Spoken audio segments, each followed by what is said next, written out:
నమస్కారం. ఆంధ్రుల తొలి పండుగ ఉగాది. ముందుగా మీ అందరికీ ఉగాది పండుగ శుభాకాంక్షలు.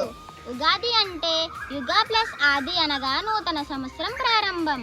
చైత్ర శుద్ధ పాడ్యమి రోజు ఉగాది జరుపుకుంటాం. ఆ రోజు నుండి వసంత ఋతువు ప్రారంభమై నూతన శోభతో ప్రకృతి విల్లసిల్లుతుంది.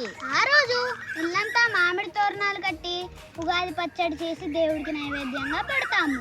ఈ రోజు షడ్రుచుల ఉగాది పచ్చడితో జీవితంలో ఎదురయ్యే సుఖ దుఃఖాలను సమానంగా స్వీకరించాలని పంచాంగ శ్రవణం ద్వారా కొత్త ఏడాది ఫలితాలను తెలుసుకోవాలని సూచిస్తుంది. అసలు ఉగాది పచ్చడి ఎలా చేయాలి, ఇంకా ఎందుకు చేస్తారు? ఉగాది పచ్చడిలో షడ్రుచులు ఉంటాయి.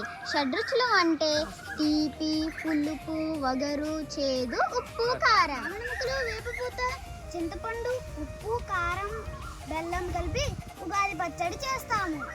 మన జీవితంలో ఎదురయ్యే అనేక విషయాలు అంటే ఆనందం, బాధ, కోపం, ఆశ్చర్యం, భయం, అసహ్యం అన్నిటినీ సమానంగా స్వీకరించాలని ఉగాది పచ్చడి మనకి తెలియజేస్తుంది.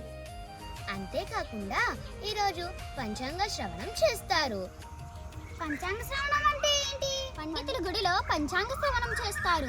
రాబోయే సంవత్సరం ఎలా ఉండబోతుంది, దేశ విదేశాల్లో జరిగే విషయాలు, వాతావరణం, వ్యవసాయం గురించి, రాశి ఫలాలు మరియు గ్రహస్థితుల గురించి కూడా తెలియజేస్తారు. బ్రహ్మదేవుడు సృష్టిని ఆరంభించిన రోజుగా, మత్స్యావతారంలో విష్ణు వేదాలను కాపాడిన రోజుగా ఉగాదికి గొప్ప ఆధ్యాత్మిక ప్రాముఖ్యత ఉంది. ఈ ఉగాది పండుగ రోజు జీవితంలో కొత్త ఆశలను చిగురింపు చేసి ఉత్సాహాన్ని నింపే పండుగ.